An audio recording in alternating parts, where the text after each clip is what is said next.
The school bell rang, but one student wasn't allowed to leave. The alien teacher locked the door, her eyes glowing, her voice calm. Too calm. She whispered, "You are not dismissed." Beneath the classroom, a secret chamber pulsed with forgotten light. And what he touched down there, it wasn't just ancient, it was alive.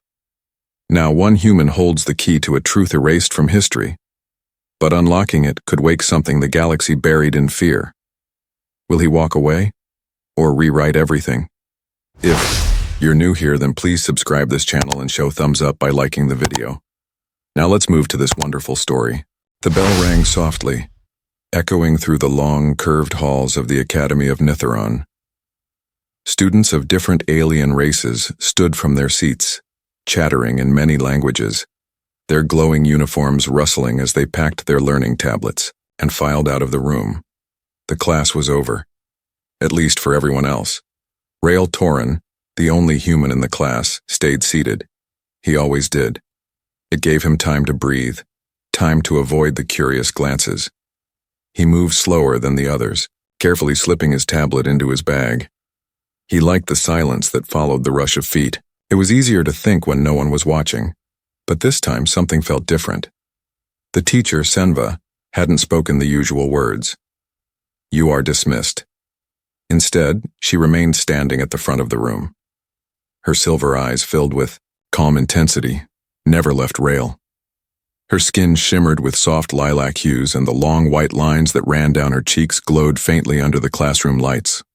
Her robe didn't move, not even with the breeze from the door. Rael glanced around. The last student stepped out. The door slid shut behind her with a soft hiss. Then came a sound he had never heard before. A click. Rael turned toward the door and back to Senva. Professor? Is something wrong?" Senva's voice was soft but firm. "You are not dismissed." Rael blinked. "Did I do something wrong?" She took a single step forward. Her robe moved like liquid air. Another step followed, silent and smooth, until she was standing just a few paces away. She tilted her head. "No," she said, "but something is about to begin." Rael's heart beat faster. He didn't know why, but her voice felt different now. Serious, heavy, like it carried the weight of something ancient. Senva looked down at the desk he had just left. Then she raised her hand slowly. The lights in the room dimmed. A soft blue glow rose from beneath her feet. The floor opened without a sound, revealing a set of metal stairs that led down into mist. Rael stood frozen. He had never seen anything like this in any classroom. "What is that?" he asked. "A truth," she replied, "hidden beneath lessons." Rael took a step back. "Professor, I don't think I should be here. This feels weird." Senva nodded slowly. "It is weird and dangerous. That is why no one else is here." He looked at the locked door. Part of him wanted to run. Part of him told him to stay. Something about the glow, about her voice, made him feel like leaving now would be a mistake. She stepped onto the stairs. Her figure faded slightly into the mist. She didn't look back. "Come," she said. Rael swallowed hard. His feet felt heavy, but his curiosity was heavier. He took a deep breath and stepped toward the opening. The air changed, cooler, older, like stepping into a forgotten story. The stairs creaked under his feet. The mist wrapped around him like a whisper.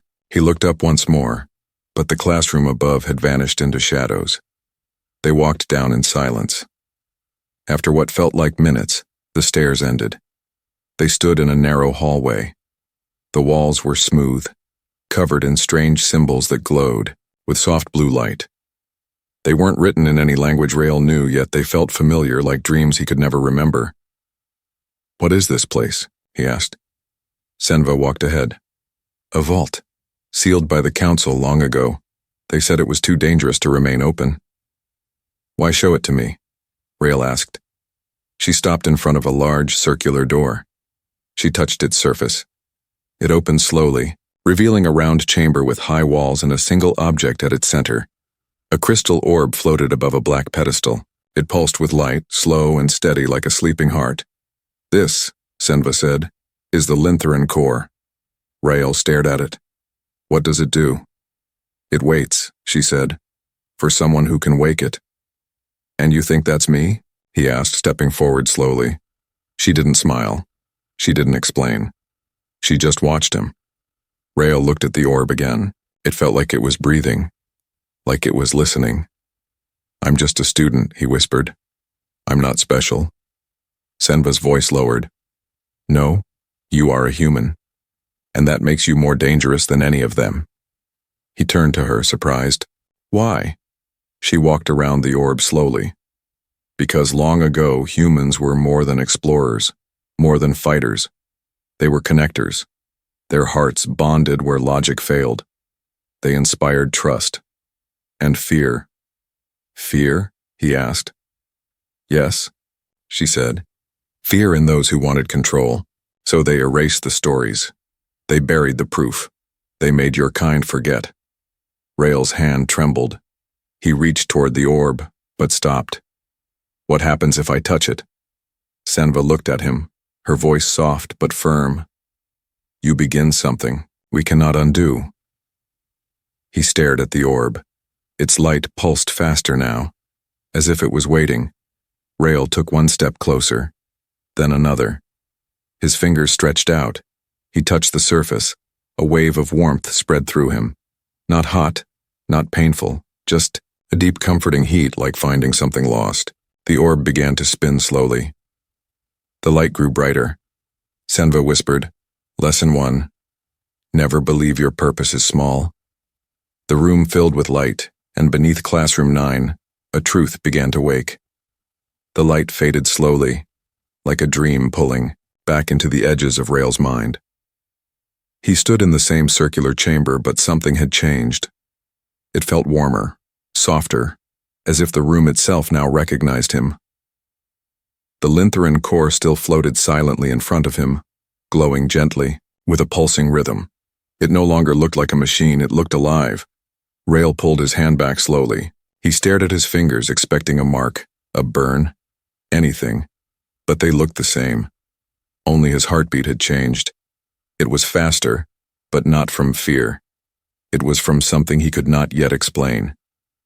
Senva stepped closer, her expression unreadable. It responded to you, she said. Rael turned toward her. What does that mean? It means the Lintheran core accepted your presence, she replied. No fire, no rejection. It allowed you to touch it. He frowned. Has anyone else tried? Many, she said. None were accepted. He looked at the orb again. It pulsed in a slower rhythm now, as if resting. But why me? Senva walked past him. She raised her hand to a panel on the wall. It lit up beneath her fingers. With a soft hum, the wall slid away, revealing a long passage. Dim lights blinked along its ceiling. The air that came through felt old and untouched. Because you are the first human in 1,000 cycles to be brought here, she said, and the core remembers your kind. Rael followed her into the hallway. The floor felt smoother than anything he had ever walked on. The walls were carved with glowing symbols. Some drifted across the surface like reflections on water. Others pulsed slowly, like heartbeats trapped in stone. What is this place? Rael asked again. Senva didn't stop walking. This is the memory path. It stores the history that the council erased. Rael touched one of the glowing symbols. It felt warm, familiar. He couldn't read it, but something deep inside him reacted to it. A feeling, not a thought, like hearing an old song without knowing the lyrics. You said the council erased history, he said. Why? Senva paused at a tall stone archway. Because truth, when it favors those seen as lesser, is dangerous. She stepped through. Rael followed into a wide open space. The room was circular again, but larger. In the center stood a tall crystal structure. Around it, the floor curved into soft steps, like a quiet arena built for listeners instead of fighters. Senva waved her hand again. The crystal lit up and above it images appeared, floating shapes made of light. Rael watched in silence. First, he saw stars and ships, then cities, alliances, and beings of different species standing side by side. Finally, he saw a single figure, a human, kneeling beside a small alien child, shielding them with his body as a wall collapsed around them. "Who is that?" Rael whispered. "His name was Carvin," Senva said quietly. "He was a commander. During the fall of Thresel, he stayed behind to save that child instead of escaping with his people." "What happened to him?" Rael asked. "He died," she said, "but not before saving the child. His story was removed from every archive. His sacrifice was buried. The leaders of that time believed that if humans became symbols, others might follow their path. And not everyone in power wants hope to grow." Rael stared at the image. He felt something deep inside stir. Not just sadness, but recognition, like a dream half remembered. "Why show this to me?" he asked. Senva turned to face him. Her voice was calm but sharp like a blade wrapped in silk. "Because your DNA matches Carvin's bloodline." Rael stepped back. "What? How?" "It's distant," she said, "but strong enough for the core to respond, strong enough for the memories to awaken." He tried to breathe slowly, but his chest was tight. "I didn't even know that name." "You were not meant to," she replied. "You were never supposed to come here. Your assignment to this academy was marked by a strange error, but some errors are doors." Rael looked around the chamber again. "So, what does this mean? That I'm supposed to be a hero now?" Senva walked down the steps to the base of the crystal. "No, not a hero. Not yet. You are here to remember, to awaken what was forgotten, to carry truth forward." The floating image of Carvin faded. The lights dimmed. In the silence, Rael spoke softly. "I'm just a student." "You are more than that," Senva said. "You are a key, a voice that can unlock what others have tried to bury." Rael sat down on one of the steps. His legs felt weak. The silence pressed around him, but it wasn't empty. It was full of whispers, of stories waiting to be heard. Senva looked at him, her voice gentler now. "Do you feel it?" He nodded slowly. "Yes, but I don't understand it." "You will," she said, "in time. The core has woken, but it's not complete. It still waits for something else." Rael looked up. "What?" "The Draylen shard," she said. "A lost piece, hidden far from here. It is the final part of the bond." "Where is it?" She looked away. "In the outer ruins, past the academy walls, in a place marked forbidden by the council." Rael stood up.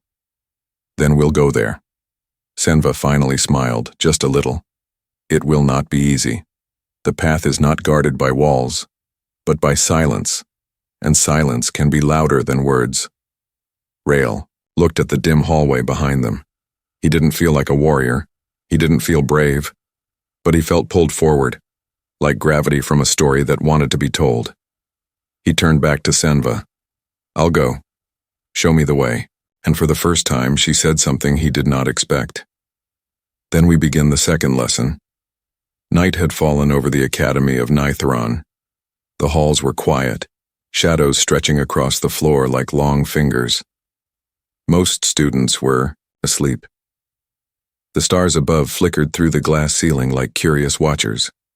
Somewhere far below, beneath layers of memory and silence, Rael and Senva walked without a word, heading toward the hidden exit near the old archives. The door they reached was unlike any other in the school. It was narrow, rough around the edges, and covered in dust.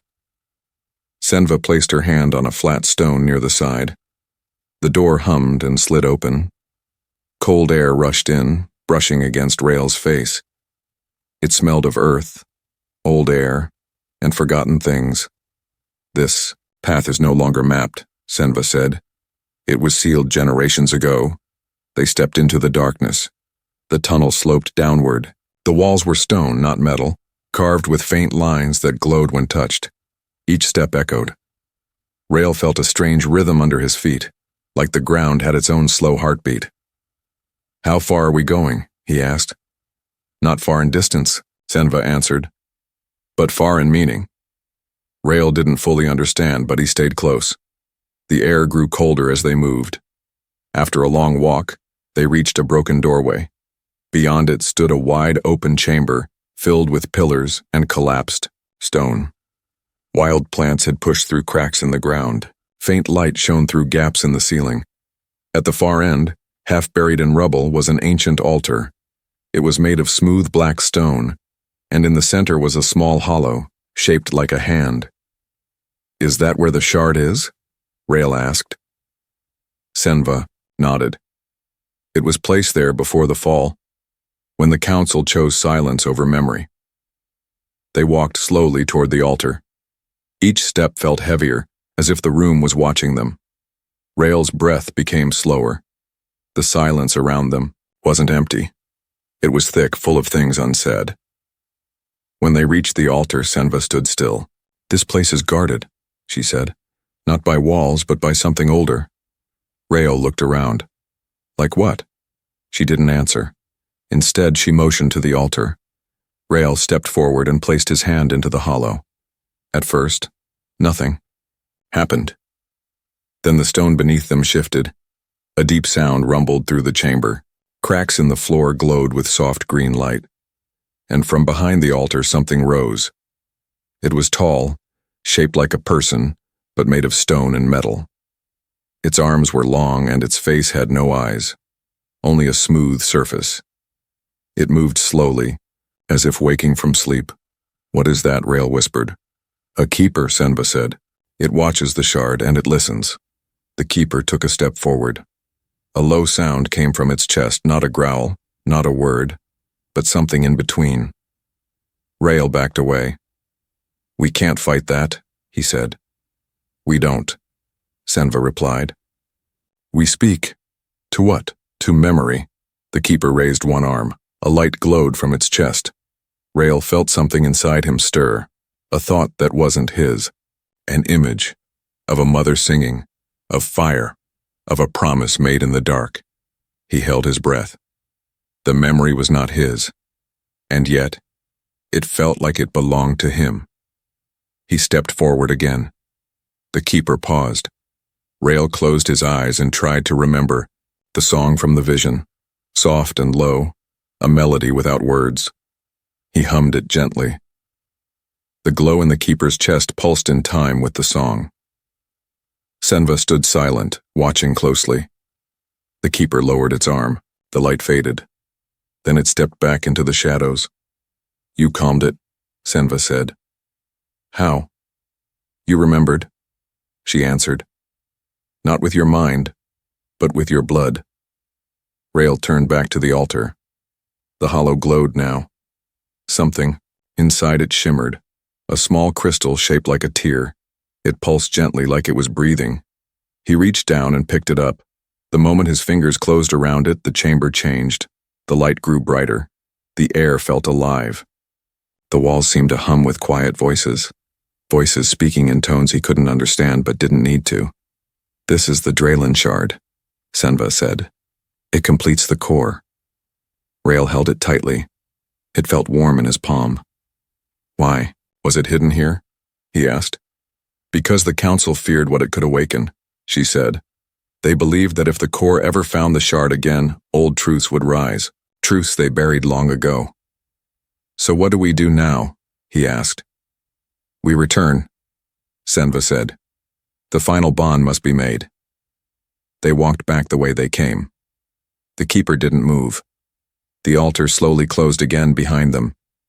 As they stepped back into the hidden tunnel, Rail looked down at the shard. He still didn't know what it would do, but he knew one thing. Whatever was waiting, he couldn't turn away now. And in the quiet behind them, the chamber whispered once more, a sound too soft for the ear but not too soft for the heart. The hallway back to the Lintheran core felt longer than before. Rail walked behind Senva, the Draylen shard still warm in his hand. The light inside it flickered like a living flame. It was strange to hold something so small that carried so much weight. Every few steps he looked down at it again, as if to remind himself that it was real. The silence between them was not uncomfortable. It was thoughtful. Rael's mind was full of questions, of images he had never seen, of feelings he couldn't name. He felt like something inside him was waking up, slowly stretching its arms after centuries of sleep. When they reached the vault again, the Lintheran core was still floating, still pulsing, but the rhythm had changed. Faster now, like it was expecting something. "You ready?" Senva said. Rael stepped forward. "What do I do?" Senva motioned to the base of the pedestal.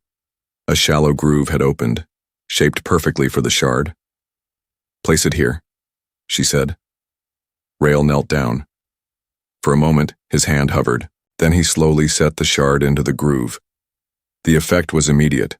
The core flashed once, a bright white light. Then it began to spin. Slowly at first, then faster.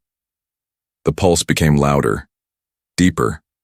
Light flowed from the shard into the core, like water into a vessel. The entire chamber glowed with it. Rael stepped back. His heart pounded. Senva stood still, her eyes on the core. A sound filled the room, a soft hum, like a voice singing without words. It wrapped around them, warm and deep. Then something new happened. A wall behind the core began to shift. Lines of light ran across, it forming a doorway that hadn't been there before.